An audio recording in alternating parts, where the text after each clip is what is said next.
Hi, എല്ലാവർക്കും നമസ്കാരം. എല്ലാവർക്കും ഓണാശംസകൾ. നമ്മൾ ഇന്ന് ഫാമിങ്ങിൻ്റെ വീഡിയോ ഒന്നുമല്ല, നമ്മൾ ഒരു ഒരു സഹജീവി സ്നേഹത്തിൻ്റെ ഒരു വീഡിയോ ഇടാമെന്ന് വിചാരിച്ചു. ഇന്ന് കുറച്ച് മാനുഷിക പരിഗണനയൊക്കെ ഉള്ള വീഡിയോ ഇടാമെന്ന് വിചാരിച്ചു. അങ്ങനെ ഒരു വീഡിയോ ആണ്. നമ്മുടെ ഇത് കരിയേപ്പാണ്. കരിയേപ്പിൻ്റെ ചുവട്ടിലാണ് മിക്കവാറും നമ്മളിങ്ങനെ ഈ ചെമ്പരത്തിക്കമ്പ് മാക്സിമം വെട്ടി, ചെമ്പരത്തി ഉണ്ട്, നാടൻ ചെമ്പരത്തി, അത് വെട്ടി ഇതിൻ്റെ ചുവട്ടിൽ നമ്മളിങ്ങനെ പുതയായിട്ട് ഇട്ട് കൊടുക്കാറുണ്ട്. അപ്പം സാധാരണ നമ്മൾ ഓണക്കാലം ആകുമ്പോഴത്തേക്ക് ഇത് നമ്മുടെ കരിയേപ്പാണേ, ഓണം ആകുമ്പോഴത്തേക്കും ഇതങ്ങ് വെട്ടും. അപ്പം മഴയുള്ള സമയത്ത് വെട്ടിയാലേ കിളുക്കും, നന്നായിട്ട് കിളുത്ത് നിൽക്കും. അപ്പോൾ അത്യാവശ്യം നമുക്ക് നല്ല ഫ്രഷ് കരിവേപ്പില എല്ലാ കാലത്തും കിട്ടുകയും ചെയ്യും. അപ്പോൾ ഓണമാകുമ്പോൾ വെട്ടി നമ്മൾ അടുത്ത് ഏതെങ്കിലും പരിചയമുള്ള കടയിൽ കൊടുക്കും. പൈസയ്ക്കൊന്നുമല്ല, നല്ല കരിവേപ്പില നമ്മുടെ ആൾക്കാരും കഴിക്കട്ടെ എന്ന് വിചാരിച്ച്, വിഷമൊന്നും അടിക്കാത്ത.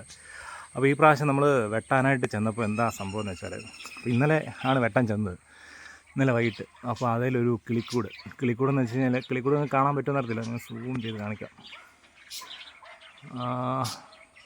കാണാൻ പറ്റുന്നുണ്ടോ? ഇല്ലല്ലേ, ഇപ്പോൾ കാണാൻ പറ്റുന്നില്ലേ? അപ്പം ഈ ഒരു ചെറിയൊരു കിളിക്കൂടാണ്. ചെറിയ കിളിക്കൂടെന്ന് വെച്ചാൽ ഈ കറുത്ത, നമ്മുടെ പിഞ്ചസ് പോലെ കറുത്ത ഒരു കുരുവിയുടെ. അപ്പം നമ്മൾ ഈ ലവ് ബേഡ്സിൻ്റെ കൂട് ഇതിൻ്റെ തൊട്ടടുത്താണ് നമ്മുടെ ഈ കരിയേപ്പ്. ഇതാ ലവ് ബേഡ്സിൻ്റെ കൂട്. അപ്പോൾ ലവ് ബേഡ്സിൻ്റെ കൂട്ടിൽ ഈ തിനയൊക്കെ താഴെ വീഴുവേ. അപ്പോൾ ഇത് തിന്നാനായിട്ട് സ്ഥിരമായിട്ട് ഒരു സെറ്റ് ഈ കറുത്ത കുരുവികൾ വരുമായിരുന്നു വെച്ചാൽ ഇപ്പോഴും വരുന്നുണ്ട്. അപ്പോൾ ഈ തിന്ന് നിങ്ങൾ ദൂരോട്ട് പറന്നു പോകാതെ അടുത്ത് തന്നെ കൂട് വെച്ച് താമസിച്ചേക്കാം എന്ന് വിചാരിച്ചാന്ന് തോന്നുന്നു. ഇതിലങ്ങനെ കൂട് കൂട്ടിയത് ഈ കരിവേപ്പ്, നമ്മുടെ കരിവേപ്പിൽ. അപ്പോൾ നമ്മൾ ഈ പ്രാവശ്യം അങ്ങനെ കരിവേപ്പ് വെട്ടിയില്ല, കരിവേപ്പ് വെട്ടാൻ നിർത്തിയിരിക്കുകയാണ്.